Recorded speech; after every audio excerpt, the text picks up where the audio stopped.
Pak Haji tahu nggak di dalam khotaman tuh begini.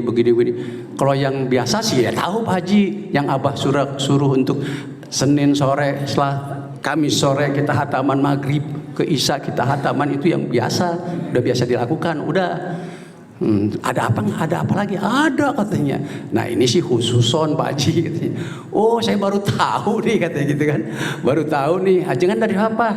Ajengan Dudun katanya, almarhum saya dapat. Jadi maksudnya ketika kita ke Suralaya itu ada baiknya di sana itu masih banyak tersimpan rahasia-rahasia. Ilmunya Abah itu masih ada di orang-orang tuanya, mubalik mudanya masih banyak.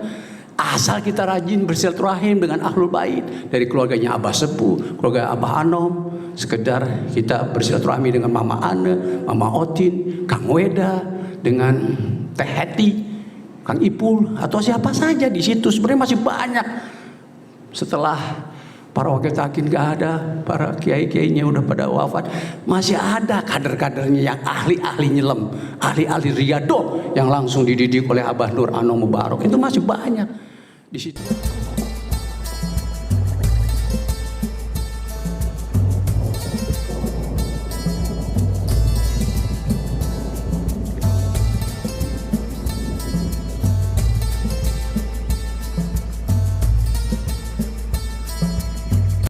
Tiba-tiba jam 2 telepon dari pusat Suralaya. Ci, lihat di woro-woro, di info flyer, di grup-grup saya lihat Pak Haji nih yang isi nanti malam di TKN Center majelis apa Pak Haji? Khotaman. Oh bagus dong, bagus. Orang di sana, tinggal di sana, di pusat, di Suralaya. Kenapa jangan? Enggak, saya tergerak aja katanya. Pak Haji tahu nggak di dalam khotaman tuh begini. Kalau yang biasa sih ya tahu Pak Haji. Yang Abah suruh untuk Senin sore, setelah Kamis sore kita khataman maghrib, ke Isya kita khataman, itu yang biasa, udah biasa dilakukan. Udah. Ada apa lagi? Ada katanya. Nah ini sih khususon Pak Haji katanya. Oh saya baru tahu nih katanya gitu kan. Baru tahu nih. Ajengan dari apa? Ajengan Dudun katanya, almarhum saya dapat. Jadi maksudnya ketika kita ke Suralaya itu ada baiknya di sana itu masih banyak tersimpan rahasia-rahasia. Ilmunya Abah itu masih ada di orang-orang tuanya, mubalik mudanya masih banyak. Asal kita rajin bersilaturahim dengan Ahlul Bait, dari keluarganya Abah Sepuh, keluarga Abah Anom, sekedar kita bersilaturahmi dengan Mama Ane, Mama Otin, Kang Weda, dengan Teh Heti, Kang Ipul, atau siapa saja di situ. Sebenarnya masih banyak. Setelah para wakil takin gak ada, para kiai-kiainya udah pada wafat, masih ada kader-kadernya yang ahli-ahli nyelam, ahli-ahli riyado yang langsung dididik oleh Abah Nur Anom Mubarak. Itu masih banyak. Disitulah saya kadang-kadang keliling ke Ustadz Jainal, ada Ustadz siapa lagi, Aswin siapa, Kang Weda, kita nongkrongin lagi, dengerin lagi, diskusi, ngobrol, ngedukan. Jadi saya baru tahu, wah saya baru dengar gitu kan. Jadi yang digaris bawahi di dalam khotaman itu oleh beliau bukan mengenai banyaknya, bukan mengenai jumlahnya. Bagus kalau sanggup khataman tam, tapi jarang orang yang sanggup, karena 3 jam lebih lah. Apalagi seumur gini udah gak kuat. Yang penting seringnya, yang penting itu seringnya. Mau dikit 3, 1, 4, tapi seringnya itu. Dan supaya masuk menjadi istiqomah, itu intinya. Jadi kita masuk saja karena ini memang adalah programnya khotaman, jadi supaya tidak lari kemana-mana. Waktu yang singkat, tadinya cuma 5 menit saya ngisi, tapi kalau belum selesaikan ya salah juga ya. Tabaruk Ukudul Juman. Di zaman Abah Sepuh itu belum dicetak seperti sekarang buku Ukudul Juman yang sering kita pakai ini seperti ini. Ini belum ada ini di zaman Abah Sepuh. Kalau dicetak resminya itu ada yang nanya kapan mulai diamalkan khotaman ini. Kemarin ada yang nanya begitu Ji. Ya artinya zaman Abah Sepuh buku ini tidak ada, belum ada. Tapi sudah mulai diamalkan oleh Abah Sepuh.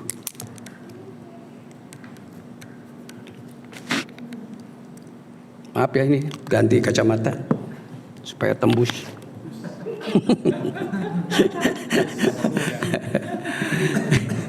Oke, kalau dicetak resminya itu buku yang di sini ya, mulai ada percetakan buku Amaliyah di Ponpes Suralaya, mulai itu sekitar tahun 1956 awal kita baca Hudul Juman bersamaan dengan dikeluarkannya Tanbih ya. Dan yang suka disuruh oleh pangersa Abah itu menulis-nulis amaliyah Arabnya adalah almarhum Kiai Haji Umar Darrowi ya. Itu yang bukunya itu ada punya toko buku pas tanjakan di belakang rumah almarhum Ajengan Kangkan itu ada toko buku besar, itulah Kiai Haji Umar Darrowi yang sering dipanggil Abah. Bah, abdi bah, kata Pak Kiai, duduk, tulis ini, Kiai, tulis Arabnya. Yang heran katanya menurut cerita ya, waktu nulis ini, Abah nggak ada kitab-kitab. Kalau kayak kita nih, saya buat ini kitabnya begini nih, kitabnya bukan masih mending kalau kitab Arab gundul, kitabnya kitab putih ini. Gitu kan. Itu kalau di waktu Abah nyusun ini tidak ada, cuman tulis Pak Kiai bla bla bla bla bla ditulis sampailah ini. Jadi Kiai Haji Umar Darrowi awalnya yang sering membantu Abah menuliskan Arabiyahnya. Kiai Haji Umar Darrowi ini almarhum orang Sumedang, kakaknya Pak Suro dosen Latifah Al Mubarakiyah, dan kakaknya adalah Ustadz Abdul Karim, ahli qiraat. Ahli qiraat. Jadi ini dikarang oleh ahli qiraat juga tentang tata bahasanya. Almarhum Kiai Haji Umar Darrowi adalah juga besannya dari almarhum Kiai Haji Soeharto Waktal dari Kalimantan. Itu mulai sejarah terciptanya kitab ini ya. Buat pengetahuan saja ini. Lanjut, apa makna dan history of Khotaman TKN Suralaya? Setiap Kamis kita khotaman, tiap Senin kita khotaman. Kita ada apa-apa khotaman. Nah, kita harus tahu sedikit pengetahuan makna dan history dari khotaman itu sendiri. Menurut kitab Tanwirul Qulub ya, di halaman 520 dan Khazinatul Asrar 188 dikatakan dalam kitab yang terkenal ini bahwa khotaman adalah aurat, bukan aurat ya, aurat. Apa? Aurat penutup amalan puncak para syekh-syekh mursyid. Jadi menurut cerita Ajengan di Suralaya itu ada makanan muridnya Abah Mubalik tua juga sepuh, saking sudah mendapat ijazahnya dari Ajengan Dudun, dari Abah tentang khotaman ini dan juga rahasia-rahasianya. Selain beliau itu manakib, beliau gemarnya itu jalan kemana-mana membuat majelis-majelis selain manakib, yaitu khotaman. Ajengan tua ini sepuh ini namanya Kiai Haji Ahmad Wahab almarhum, makamnya di Mandalawangi lah gitu. Beliau itu terkenal dan tajam sekali, riadohnya kuat sehingga hatamannya nggak sembarangan kayak kita gitu kan. Bahkan menurut cerita dari ajengan-ajengan di Suralaya itu, almarhum Ajengan Jejen yang begitu ilmunya tinggi, ininya pengetahuannya luas, paling berharap, paling senang kalau yang imamin khotaman itu adalah al-maghfurah almarhum Kiai Haji Ahmad Wahab ini. Bila ada ajengan Jejen tahu di mana ada Kiai Ahmad Wahab itu di sekitar dia sedang di situ, dia akan uber untuk ikut khataman yang dipimpin olehnya. Saya nggak tahu bagaimana karena saya sendiri tidak mengalami gitu. Saya baru tahu dari ajengan yang tadi telepon itu aja.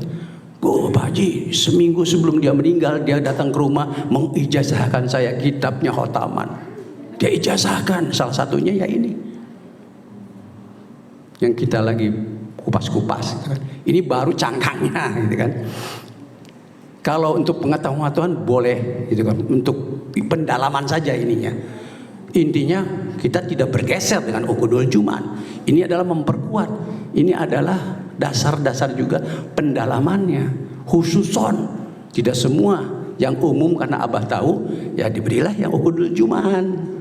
Yang sekarang itu pun juga belum tentu kita kerjakan, gitu kan. Tapi bagi yang sudah lama, yang sudah pengen lebih serius lagi masuk, ya itu harus mulai menggali lagi bahwa khotaman itu ternyata ada misteri-misteri lainnya, rahasia-rahasia lain, ada fadilah-fadilah lain, asal kita benar-benar bisa melaksanakan. Yang paling penting bahwasanya dengan yang kita sudah dapat ini adalah yang pertama, bukan banyaknya tapi seringnya, supaya kita istiqomah. Baru manfaat fadilah ini akan berasa. Kalau hanya iseng sekali lupa besok ya aduh susah. Jadi seringnya yang mesti kita kerjakan dari khataman ini adalah seringnya, bukan jumlah banyaknya gitu. Jadi di dalam kitab Khazinatul Asrar halaman 118 khataman sudah dikenal dan diamalkan sejak zaman Sayyiduna Ja'far As-Shadiq bin Muhammad Bakir bin Ali Zainal Abidin bin Husain bin Ali bin Abi Thalib karamallahu wajah, lahir di Madinah 17 Rabiul Awal 83 Hijrah bla bla bla ya, wafatnya tahun 148 Hijriah. Dan khotaman ini juga diamalkan dengan istiqomah oleh Syekh Abu Yazid Al-Bustami, seorang sufi kenamaan di abad ketiga Hijriah berkebangsaan Persia, lahir tahun 1808 dan wafat pada 874 Masehi. Begitu pula aurat khotaman ini diamalkan juga oleh Syekh Abu Hasan Al-Kharqani bin Ja'far bin Salman Al-Kharqani, lahir tahun bla bla bla. Ya, ini jadi memang amalannya sahih. Amalan yang dikerjakan oleh kita ini adalah amalan para aulia-aulia sufi-sufi kenamaan di zamannya. Beruntung kita punya dijazahkan secara umum tentang khotaman ini, akan banyak manfaatnya. Jadi berikutnya tentang dalil khotaman, orang kadang-kadang saya perlu dalilnya untuk menghadapi orang-orang. Kalau kita sih udah langsung telan aja, tapi kadang-kadang kalau kita ditanya oleh orang-orang yang di luar TKN, kita harus siap. Dalil khotaman dari mana tuh Ji? Kok bukan khotaman Quran, khotaman zikir. Jadi kita kasih gambaran khotam itu aurat, doa juga.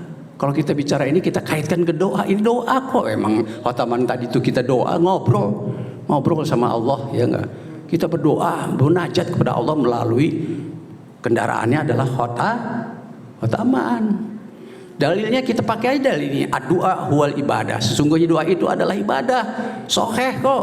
Kalau ditanya hadis riwayat Ahmad, Sahih Ibnu Majah bla bla bla ya, Imam Bukhari, udah mereka juga akan gak berani untuk colek-colek kita.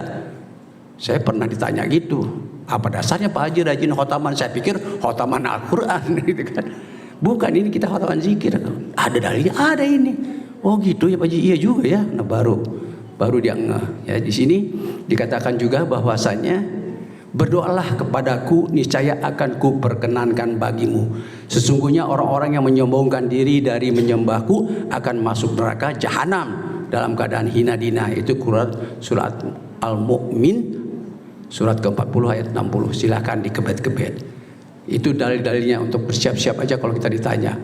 Ada lagi dalil tentang khataman, doa itu bermanfaat. Pokoknya intinya di doa. Emang khataman itu doa ya. Doa itu bermanfaat bagi yang sudah terjadi dan yang belum terjadi. Hendaklah kalian memperbanyak berdoa. Wahai hamba-hamba Allah, hadis Tirmizi, Hakim, Sahih ya. Tidak ada sesuatu yang paling mulia di hadapan Allah Subhanahu wa taala daripada doa, perbanyak doa. Dalam hadis riwayat Ahmad bin Bukhari dalam kitab Adabul Mufrad, Tirmizi dan Hakim, ini juga ada disebut dalil. Apalagi di surat Al-Mu'minun 60 ini sudah sahih ya.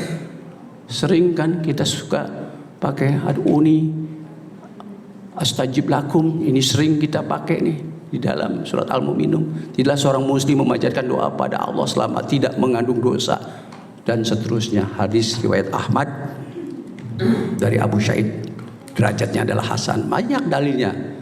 Keistimewaan zikir khotaman.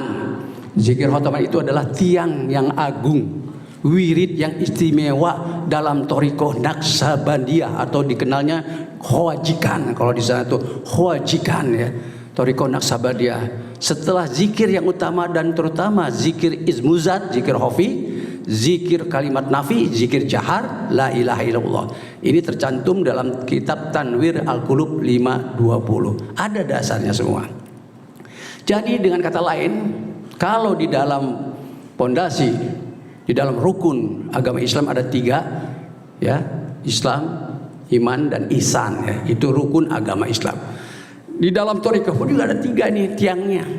Rukun thariqah, zikir jahar, zikir ismuzat khafi, dan zikir khotaman. Ketiga ini paket yang sering diamalkan di masjid kita, di majelis-majelis lainnya, di rumah Bapak juga. Ya ini 3 ini, jahar, ismuzat, khafi, jangan ditinggal. Ini adalah utama dan terutama zikir jahar dan ismuzat yang utama dan terutama, jangan sampai dilepaskan. Dan zikir khotaman kita dari Abah dalam buku riwayat, yaitu Senin sore pada asar dan Kamis pada asar atau pada maghrib ya, kayak tadi. Itu udah cakep, indah. Yang mau lebih khusus lagi nanti ada lagi khususon. Jadi ada yang riadoh umum, ada lagi yang kali berkah ini dia udah lebih khusus dia nantinya untuk lebih memperkuat zikirnya gitu kan. Jadi masya Allah, tak lagi terbang lah ya. Doakan semoga beliau selalu sehat, istiqomah ya. Dan juga yang penting lagi, tata krama amalan khotaman, jangan asal-asal. Ada 6 pokok adab amaliyah khotaman. Yang pertama, suci dari hadas dan najis. Kedua, di ruangan khusus, sunyi dan bersih. Kalau saya tambahin, saya bakar buhur, pewangi ruangan atau semprot-semprot tuh. Kalau di rumah saya ada rodo, dapat dari Arab. Orang pulang umroh ngasih, ji ente kan seneng nih wangi-wangian. Iya, Rasulullah aja seneng wangi. Sunnah Rasul kok kita kalau rumah kita wangi, kalau rumah kita bau, apalagi bau-bau anjing itu suka jin tuh di situ. Ya, coba dia nanti pulang cium-cium lah ya. Kalau ada anjir tuh langsung tuh. Kalau perlu kita bisa punya wangi aja di rumah tuh. Ya, semprot-semprotin wangi-wangi dari rodo, dari sultan apa. Baru kita zikir. Jadi di ruang khusus, sunyi dan bersih. 3, amalkan dengan sungguh-sungguh. Ya, jangan ketika kita hataman tadi lihat kiri kanan, jangan. Emang setan iblis itu senang goda kita yang lagi hataman supaya kita buyar. Harusnya diam, tunduk, khusyuk. Amalkan dengan sungguh-sungguh, khusyuk dan hudur. Hadir kolbinya, hadir kolbinya.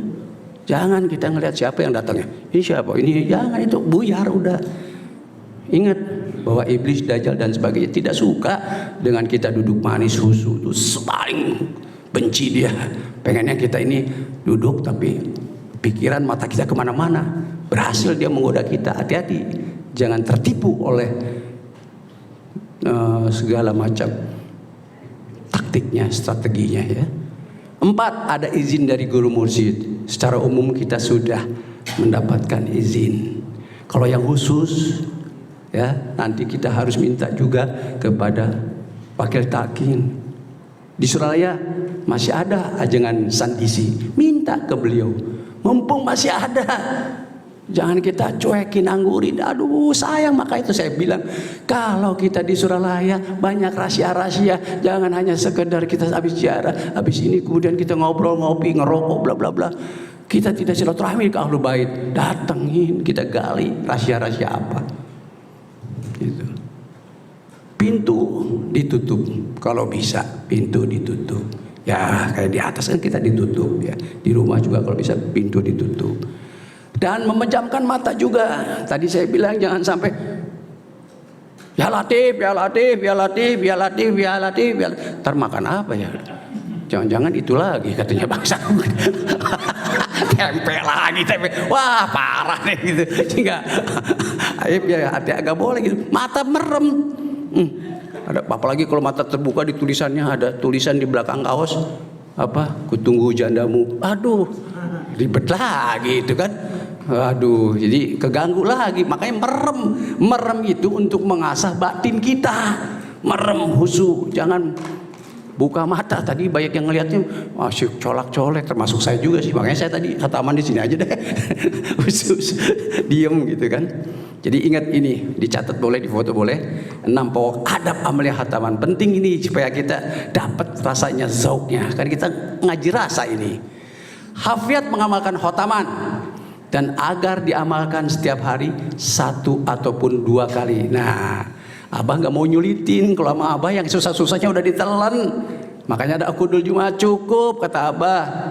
Senin, seminggu 2 kali. Senin, Selasa, sore. Atau maghrib kalau kita sempat ya maghrib ya, seperti di Suralaya.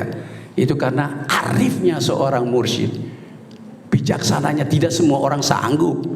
Apalagi kalau kita melaksanakan sholat wajib 5 waktu, bagus lagi. Tapi tidak semua orang sanggup. Habis sholat subuh hataman, zuhur hataman, kemudian asar hataman, maghrib hataman, pokoknya 5 waktu hataman. Tapi makin kesini makin susah. Ini bukan asal-asal. Ini di kitab Khazinatul Asrar. Memang ini adalah juga dasar pijakan kitabnya Abah dari sini juga.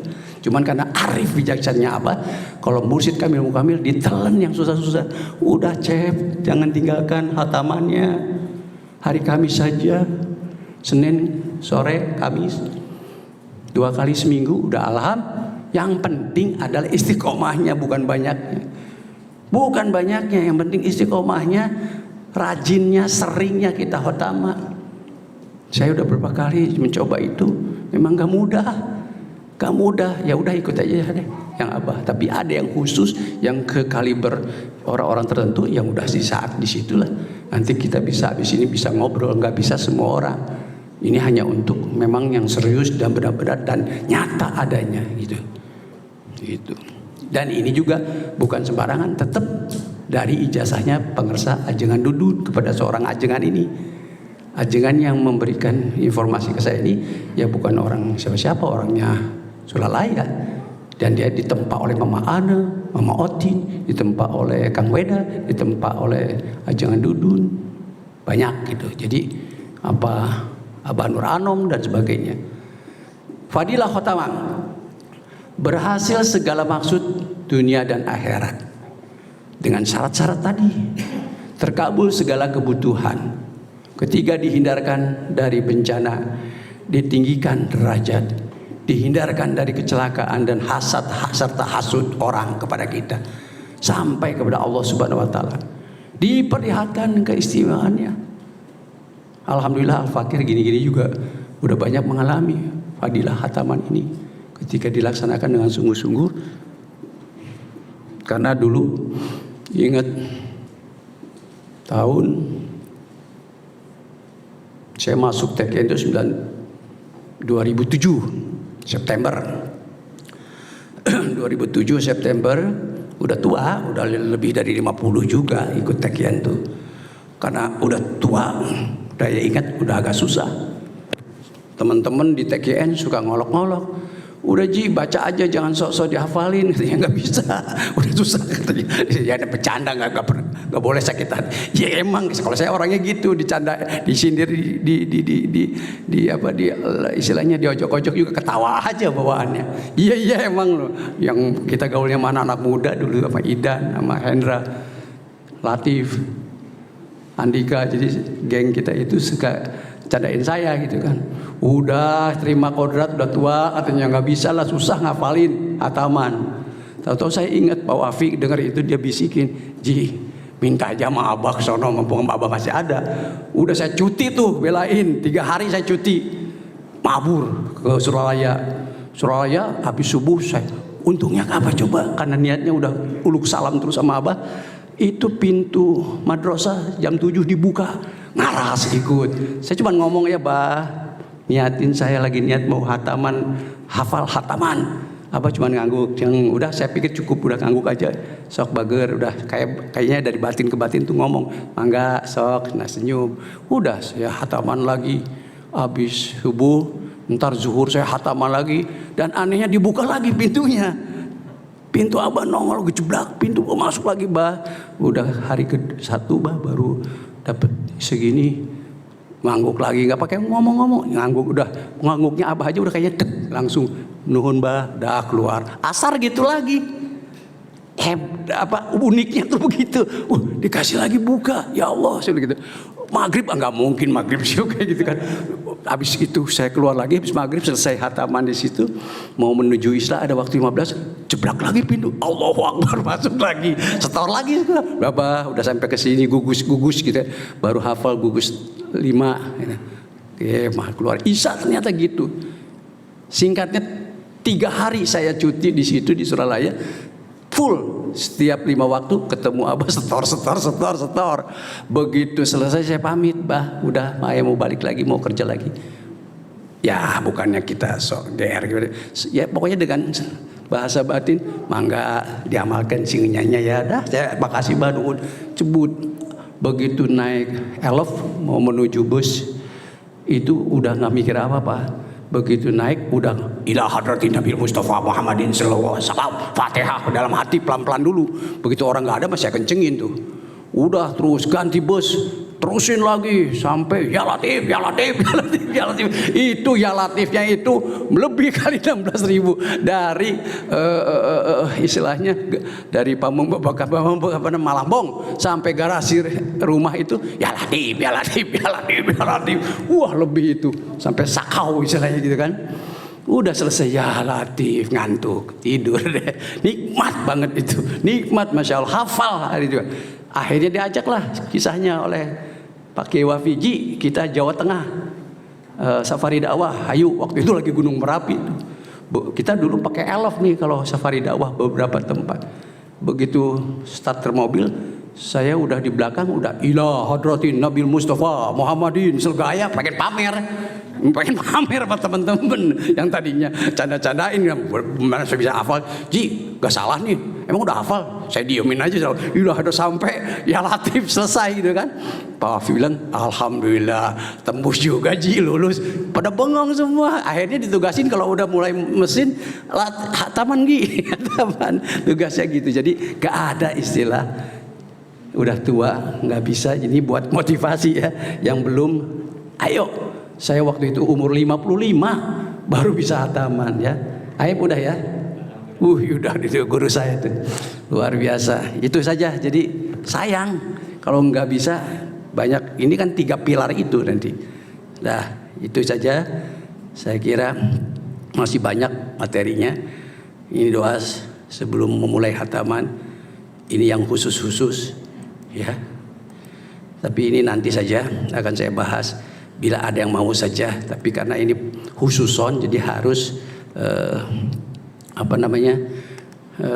dimusyawarahkan dengan orang di sana itu, bukan nggak boleh itu kan. Jadi kita kayak saya juga ngobrol aja dulu, tahu dulu aja bahwa ternyata khotaman itu selain yang kita biasa lakukan, ada yang khususon lagi yang harus dijazahkan terutama oleh Kiai Haji Sandisi, yaitu untuk dibeli. Istilah kita mah dibeli tuh khotaman tuh. Selain kita sudah amalkan supaya lebih naik lagi, supaya lebih dalam lagi, ya kita harus beli gitu kan. Yang umum aja udah alham, itu aja udah cakep kalau kita yakin. Kita yang penting rajinnya itu dan seringnya. Yang sudah berlaku pun begitu. Yang khususon ya nanti khususon lagi. Itu. Demikian saja. Nanti kalau yang minat saya bisa saja jelaskan, bukan ijazah ya, menjelaskan saja. Kalau ijazah itu harus dari Kiai Haji Sandisi yang masih ada. Demikian wabillahi taufik wal hidayah.